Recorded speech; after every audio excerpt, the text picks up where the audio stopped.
ដល់វគ្គចាប់បត់ឃើញចាប់បត់អត់កើតទេឃើញដៃយើងវាអត់ឬផ្លិចជាមួយតង់ជាមួយនឹងក្របខ្ទង់អកទេអញ្ចឹងបានខ្ញុំផ្ដាំកូនសិស្សអនឡាញរបស់ខ្ញុំទាំងអស់ទាំង55នាក់ជាងជិត60នាក់ហើយផ្ដាំប្រាប់គាត់ថាបើអីរៀនមេរៀនទី1នឹងឲ្យច្បាស់អាមេរៀនលំហាត់ដៃនឹងឲ្យច្បាស់សិនចាំដល់ពេលយើងចេះអាមេរៀនទី1នឹងយើងចេះមេរៀនទី1មេរៀនលំហាត់ដៃនឹងច្បាស់អស់ដល់ពេលយើងទៅចាប់បត់ចាប់បានបណ្ដោយខ្ញុំប្រាប់កូនសិស្សខ្ញុំទាំង50នាក់55នាក់ជាងនៅក្នុងអនឡាញមេកូនសិស្សដែលរៀនអនឡាញរបស់ខ្ញុំខ្ញុំប្រាប់គាត់ថាបាយរៀនមេរៀនទី1នឹងឲ្យបានកន្លះខែឬមួយអាទិត្យដើម្បីឲ្យដៃយើងស្និទ្ធជាមួយខ្ទង់អកហើយបើដៃយើងអត់ស្និទ្ធជាមួយខ្ទង់អកដៃយើងអត់ស្និទ្ធជាមួយក្របអកដល់ពេលយើងទៅចាប់បត់ទោះទៅចាប់បានទេពេលយើងរៀនមេរៀនភ្លេងចប់ចាប់អត់បានទេ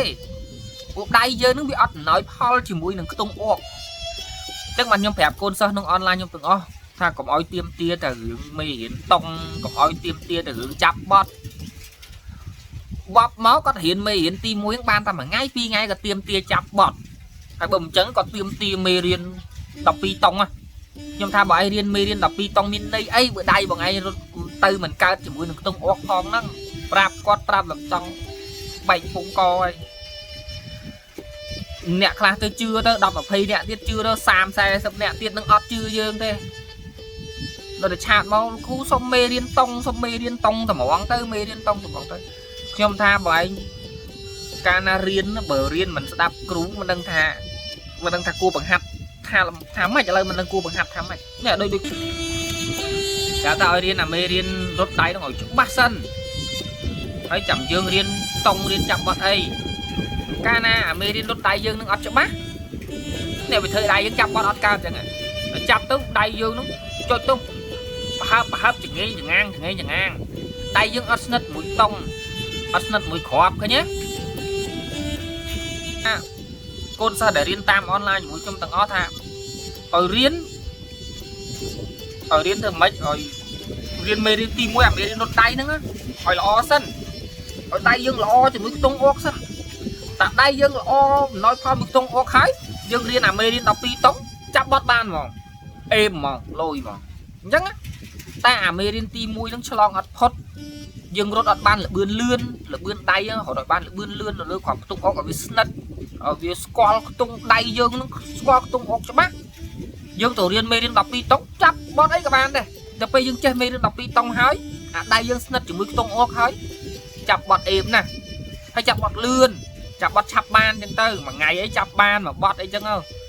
ឬក៏អ្នកទៅរៀន2ថ្ងៃចាប់បានមួយបត់អីចឹងមកអ្នកទៅរៀនចេះថ្មីហ្នឹងអញ្ចឹងបានខ្ញុំផ្ដាំឲ្យផ្ដាំទៀត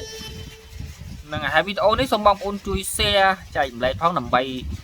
ជាបទពិសោធន៍នៅក្នុងការរៀនភ្លេងគឺយើងចំណុចសំខាន់ណាកូនសិស្សនៅក្នុងអនឡាញដែលរៀនជាមួយខ្ញុំ55នាក់ជាងហ្នឹងគឺខ្ញុំប្រាប់ថារៀនមេរៀនទី1ហ្នឹងឲ្យបានកន្លះខែឬមួយអាទិត្យអាមេរៀនរត់ដៃហ្នឹងឲ្យដៃយើងនឹងវាស្និទ្ធជាមួយខ្ទង់អកហ្នឹងប្រាប់គាត់មិនសូវជឿយើងទេទៀមទាតែមេរៀនតុងទៀមទាតែមេរៀនចាប់បត់ហ្នឹងវីដេអូនេះសូមបងប្អូនជួយ share ចែករំលែកដើម្បីទុកជាបទពិសោធន៍និងចំណេះដឹងមួយនៅក្នុងការដែលយើងរៀនភ្លេងអញ្ចឹងរៀនភ្លេងថាយើងរៀនជំហានដំបូងត្រូវរៀនអីមុនដើម្បីឲ្យដៃយើងលេងបត់កើតគឺរៀនលំហាត់ដៃរត់ណាលំហាត់ដៃរត់នៅលើខ្ទង់អកដែលមេរៀនខ្ញុំដាក់ឲ្យហ្នឹងរៀនឲ្យបានកន្លះខែរត់តែល្អរៀនឲ្យបានមួយខែរត់ល្អអាមេរៀនទី1រត់ដៃហ្នឹងរៀនឲ្យបានមួយខែរត់តែល្អហ្នឹងវីដេអូនេះមានតែប៉ុណ្ណឹងអរគុណបងប្អូន